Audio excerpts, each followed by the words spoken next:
Avant même l'ouverture de la boutique, la file d'attente s'allonge. Si les clients sont venus si tôt, c'est parce qu'ils cherchent une denrée devenue rare.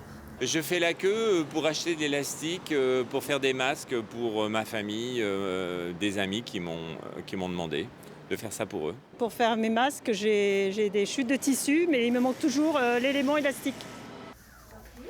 Résultat, lorsque nous arrivons, la première bobine d'élastique est déjà bien entamée.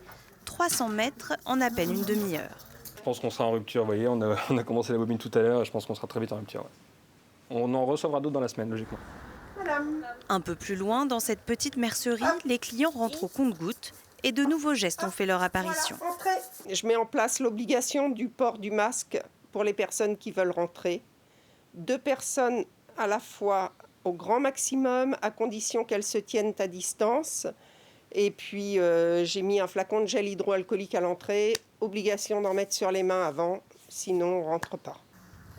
Pendant le confinement, Florence a continué à assurer les commandes par Internet, mais en direct, c'est plus simple de donner des conseils. Et c'est bien ça Ah oui, ça, il n'y a pas de souci, vous pouvez faire des masques sans aucun souci.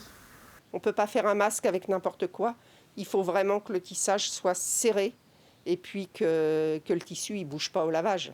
Et pour certains, c'est l'occasion de se remettre à la couture. Anne a ressorti sa machine à coudre qui n'avait pas servi depuis 15 ans.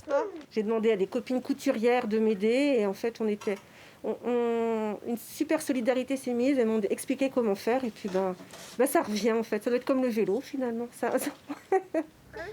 À défaut d'être chirurgicaux, ces masques faits maison pourraient être bien utiles dès le 11 mai prochain.